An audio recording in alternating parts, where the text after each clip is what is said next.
안녕하세요 여러분. 오늘 하루도 주님의 위로하심과 세임 주심이 여러분의 하루 가운데 가득하기를 축복합니다. 오늘 본문은 역대하 10장입니다. 온 이스라엘이 르호보암을 왕으로 세우려고 세겜에 모였으므로 르호보암이 세겜으로 갔다. 느밧의 아들 여로보암이 이 소식을 들었다. 그는 솔로몬 왕을 피하여 이집트에 가 있었는데 이 소식을 듣고 이집트에서 돌아왔다. 사람들이 여로보암을 불러내니 그가 온 이스라엘이 르호보암에게 가서 이렇게 말하였다. 임금님의 아버지께서는 우리에게 무거운 멍에를 메우셨습니다. 이제 임금님께서는 임금님의 아버지께서 우리에게 메우신 중노동과 그가 우리에게 지우신 이 무거운 멍에를 가볍게 해주십시오. 그러면 우리가 임금님을 섬기겠습니다. 르호보암이 그들에게 말하였다. 사흘 뒤에 나에게 다시 오시오. 이 말을 듣고 백성들은 돌아갔다. 르호보암 왕은 그의 아버지 솔로몬이 살아있을 때에 그의 아버지를 섬긴 원로들과 상의하였다. 이 백성에게 내가 어떤 대답을 하여야 할지 경들의 충고를 듣고 싶습니다. 그들은 르호보암에게 이렇게 대답하였다. 임금님께서 이 백성에게 너그럽게 대해주시고 백성들을 반기셔서 그들에게 좋은 말로 대답해 주시면 이 백성은 평생 임금님의 종이 될 것입니다. 원로들이 이렇게 충고하였지만 그는 원로들의 충고를 무시하고 자기와 함께 자라 자기를 받드는 젊은 신하들과 의논하며 그들에게 물었다. 백성이 나에게 선친께서 메어주신 멍에를 가볍게 해달라고 요청하고 있소. 이 백성에게 내가 어떤 답을 해야 할지 그들의 충고를 듣고 싶소. 왕과 함께 자라난 젊은 신하들이 그에게 말하였다. 이 백성이 임금님의 아버지께서 그들에게 메우신 무거운 멍에를 가볍게 해달라고 임금님께 요청하였습니다. 그러나 임금님께서는 이 백성에게 이렇게 말씀하십시오. 내 새끼손가락 하나가 내 아버지의 허리보다 굵다. 내 아버지가 너희에게 무거운 멍에를 메우셨으나 나는 이제 너희에게 그것보다 더 무거운 멍에를 메우겠다. 내 아버지께서는 너희를 가죽채찍으로 매질하셨으나 나는 너희를 쇠채찍으로 치겠다 하고 말씀하십시오. 왕이 백성에게 사흘 뒤에 다시 오라고 하였으므로 여로보암과 온 백성이 사흘째 되는 날에 르호보암 앞에 나왔다. 왕은 원로들의 충고를 무시하고 백성에게 가혹하게 대답하였다. 르호보암 왕은 젊은 신하들의 충고를 따라 백성에게 이렇게 대답하였다. 내 아버지가 당신들에게 무거운 멍에를 메우셨으나 나는 이제 당신들에게 그것보다 더 무거운 멍에를 메우겠소. 내 아버지께서는 당신들을 가죽채찍으로 매질하셨으나 나는 당신들을 쇠채찍으로 치겠소. 이 왕이 이처럼 백성의 요구를 들어주지 않았으니 하나님께서 일이 그렇게 뒤틀리도록 시키셨던 것이다. 주님께서 이미 실로 사람 아히야를 시키셔서 느밧의 아들 여로보암에게 하신 말씀을 이루시려는 것이었다. 온 이스라엘은 왕이 그들의 요구를 전혀 듣지 않는 것을 보고 왕에게 외쳤다. 우리가 다윗에게서 받을 목이 무엇이냐? 이새의 아들에게서는 받을 유산이 없다. 이스라엘아, 각자 자기의 장막으로 돌아가라. 다윗이여 이제 너는 너의 집안이나 돌보아라. 그런 다음에 온 이스라엘은 각자 자기들의 장막으로 돌아갔다. 그러나 유다 여러 성읍에 살고 있는 이스라엘 자손은 르호보암의 통치 아래 남아 있었다. 르호보암 왕이 강제노동 감독관 하도람을 이스라엘 자손에게 보내었더니 이스라엘 자손이 그를 돌로 쳐서 죽였다. 그러자 르호보암 왕은 급히 술에 올라서 예루살렘으로 도망하였다. 이렇게 이스라엘은 다윗 왕조에 반역하여 오늘에 이르렀다. 아멘. 자, 9장 말미에서 이제 솔로몬이 죽게 되죠. 그 솔로몬의 죽음 이후에 그의 아들 르호보암이 아버지의 뒤를 이어서 왕이 되었습니다. 새날을 듣고 묵상하시는 그런 분들이라면 아마도 대부분이 신앙의 연조가 좀 있는 분들이 있을 텐데 아마도 이 르호보암은 목사님들이 이제 설교를 하실 때 대개 젊은 혈기의 노인들의 충고를 무시한 오만방자한 어리석은 왕으로 주로 묘사가 됐죠. 그리고 그로 인한 선입견이 강하게 형성되어 있는 것이 사실입니다. 저도 어릴 적부터 그런 설교를 여러 차례 들었는데 그런 설교의 결론은 결국 어떻게 돼요? 그래서 자고로 어른 말씀을 잘 들어야 된다. 그러면 꼭 부모님이 이제 한번 쳐다보시고 그러면 음, 뭐 어떻게 할 수 없죠. 그러고 이제 그래 어른 말씀 잘 들어야 되는 거야. 엄마 말, 아빠 말 잘 들어. 이렇게 끝나죠. 어른들이 이제 고개를 끄덕이고 흡족해 하시고 아멘 하시던 그런 기억이 나요. 다 틀린 말은 아닙니다. 어른들 말 잘 들어야죠.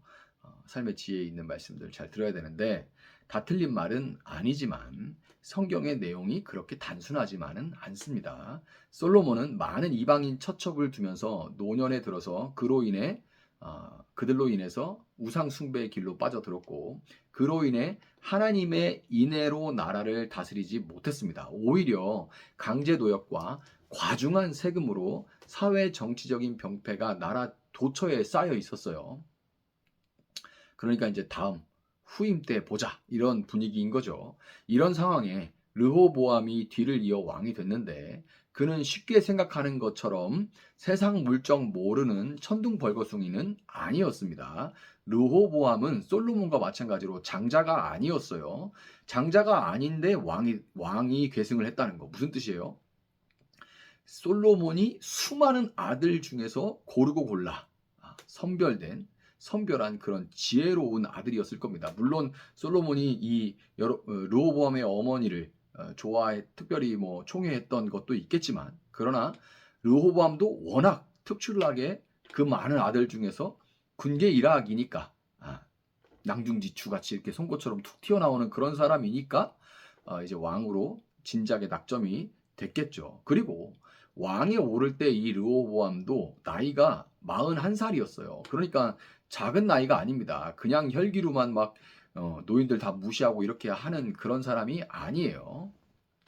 산적한 문제들이 이제 왕이 된 르호보암에게 다가오는데, 기다리고 있다가 막 닥쳐오는데, 그 중에서 솔로몬에게 찍혀가지고 이집트로 망명 가 있다가 돌아와서 지금 민심을 등에 업고 르호보암을 정치적으로 압박하는 여로보암 문제의 처리는 긴급하면서도 왕으로서 르호보암의 향후 정치적인 행보를 판가름할 수 있는 첫 공식 일정이었습니다. 우리나라도 이제 대통령에 당선되거나 뭐 이렇게 되면 첫 공식 일정이 있고, 그 공식 일정이 굉장히 중요하죠. 왜냐하면 그 다음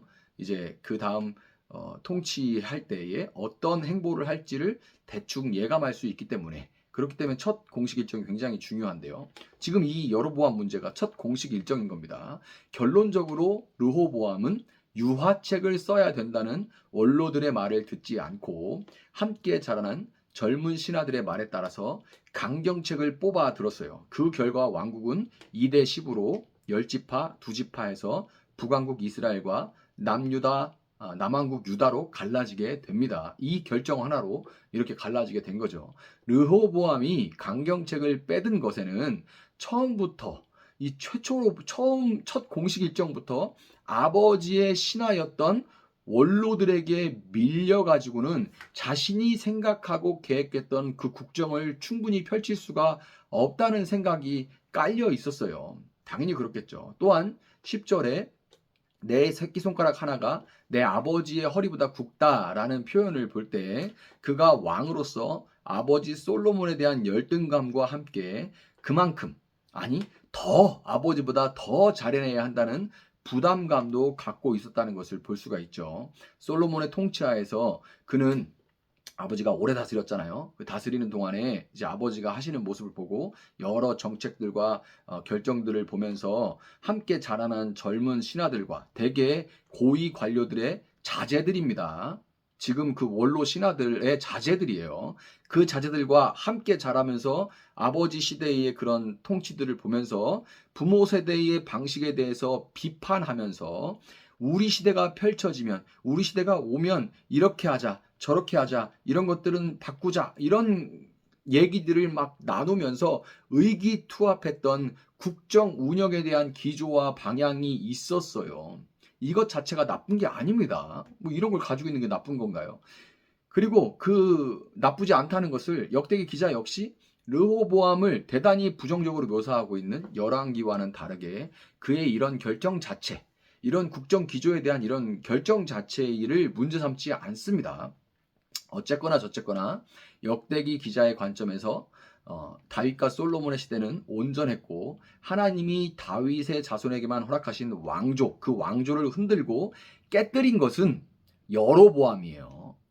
역대기 기자는 여로보암을 악하다고 평가하고 있는 거고, 그 배후에 더 나아가 배후의 사탄이 문제인 겁니다. 그 증거로 역대기 기자는 열왕기와 다르게 북왕국 이스라엘의 역사는 아예 기록을 하지 않고 오직 남유다의 왕들만 기록함으로써 북왕국 자체를 정통성이 있는 나라로 인정 자체를 하지 않습니다. 그런데 이런 역대기 기자도 르호보암에 대해서 이만큼 부정적으로 평가하지 않고 있는데도 불구하고 르호보암의 이 결정과 17년간의 그의 통치에 대해서 평가하는 하나가 있는데, 그게 뭐냐면 바로 12장 말미에 기록된 그의 어머니가 암몬 사람 나아마였다라는 겁니다. 요게 이제 르호보암의 전체 17년간의 통치에 대한 이 역대 기자의 평가예요. 그의 어머니가 암몬 사람 나아마였다. 나아마는 암몬의 밀곰과 몰렉을 이스라엘로 들여온 장본입니다. 그 암몬의 우상들을 이스라엘로 들여온 장본인이에요. 어머니의 영향으로, 아니 뭐 어머니의 영향 이렇게 말하면 요즘 같은 양성평등 시대에 위험하죠. 아버지도 마찬가지니까 왜 아버지 영향이 없겠습니까? 아버지 솔로몬의 이 노년의 행태 역시 마찬가지예요. 어머니 영향과 아버지의 노년의 행태 역시 마찬가지였어요. 이 부모의 영향으로 인해서 르호보암은 하나님을 향한 마음, 하나님의 성전을 향한 마음이 굳건하지 못했습니다. 그 역시 아버지 솔로몬과 같이 대단히 지혜로운 사람이었지만 그의 지혜는 아버지의 지혜와는 그 결이 달랐던 거예요. 솔로몬의 지혜는 듣는 마음이었습니다. 지혜라는 말은 듣는 마음이라고 성경에 기록이 되어 있어요.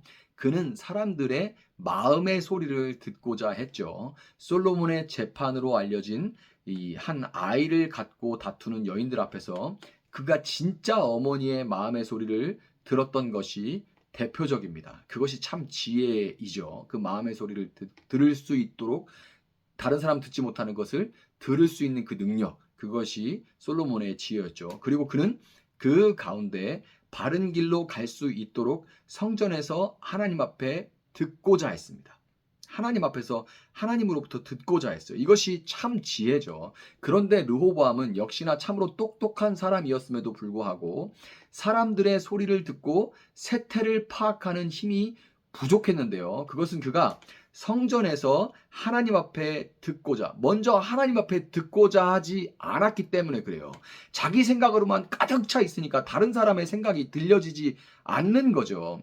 그의 통치에 사람의 지혜는 있었을지 몰라도 기도를 통한 하나님의 지혜는 없었습니다. 하나님께서는 비우라 하시고 비우게 하시고 하나님의 생각을 가지고 하나님의 지혜로 듣게 해서 나아갈 길을 알게 해주시는데, 그런데 내 생각으로만 가득하고 똑똑하긴 한데 내 생각으로만 가득하니까 다른 어떤 것도 들어올 여지가 없는 겁니다. 솔로몬의 성전은 무너졌지만 우리 안에는 참된 성전이신 예수님이 계시죠. 우리는 르호보암을 따라 우리 세상의 지혜로만 살아갈 것이 아니라 예수님의 이름으로 하나님 앞에 나아가 듣기를 게을리하지 말아야 됩니다. 기도조차도 좀 어려운 얘기긴 해요. 듣는 기도라는 말이 어려운 말이긴 하지만, 그러나 우리가 기도라고 생각하면 주시옵소서 주시옵소서로 그냥 뭐 10분, 20분, 30분 계속 뭐 달라 막 그냥 막 일방적으로 말하는 것만 그렇게 생각하게 되는데요. 그러나 묻고 침묵으로 듣고 묵상으로 듣고 이렇게 듣기를 게을리하지 말아야 돼요. 참된 지혜는 듣는 마음이고 듣는 귀는 세상의 소리에 팔랑거리는 그런 팔랑귀가 아니라 공감력과 유연함입니다. 공감력과 유연함이에요. 그리고 이 공감력과 유연함은 르호보암과 같이 내가 아버지만큼, 아니 아버지보다 내가 더 잘해내리라 하는 그런 각오와 의지에서 나오는 것이 아니에요. 각오와 의지에서 공감력과 유연함이 나오는 것이 아니라 기도 가운데 우리 마음에 차오르는 하나님이 다 알고 계시고 하나님이 다 하신다는 믿음이 있을 때만 이 공감력과 유연함을 얻을 수 있는 겁니다. 오늘 여러분은 어떤 지혜를 원하십니까? 참으로 듣는 마음을 구하면서 하나님 앞에 나아가 참된 지혜로 이 새날을 시작하시는 여러분들이 될 수 있기를 예수님의 이름으로 축복합니다. 잠시 기도하겠습니다. 사랑하시는 주님 감사합니다. 오늘도 귀한 말씀 허락해 주셔서 참으로 감사합니다. 주님, 우리 가운데 너무 복잡한 세상에 살면서 이런저런 계획과 내 생각으로 가득 차 있을 때 세상에 정말 들어야 될 소리들이 들리지 않을 때가 참 많습니다. 참으로 공격적으로 바뀌고 내 생각으로만 가득해서 방어적으로 그렇게 바뀔 때가 참 많습니다. 그러나 하나님, 우리가 하나님 앞에 겸손히 우리 생각을 내어놓고 주의 말씀, 주께 고하고 주께 듣기를 게을리하지 않게 하시고 그 가운데서 하나님이 우리 인생을 다 아시고 책임지신다는 그 믿음 가운데 오는 공감력과 유연함을 갖게 하셔서 참으로 우리가 세상에 살아가지만 그러나 세상의 지혜도 가져야 하지만 그러나 하나님 주시는 참된 지혜를 가지고 르호보암의 길이 아니라 솔로몬 듣는 마음을 구했던 솔로몬의 길로 우리가 나아갈 수 있도록 주님 함께하여 주시기를 원합니다. 감사하며 예수님의 이름으로 기도합니다. 아멘. 오늘 주신 말씀 붙들고 계속해서 기도합니다.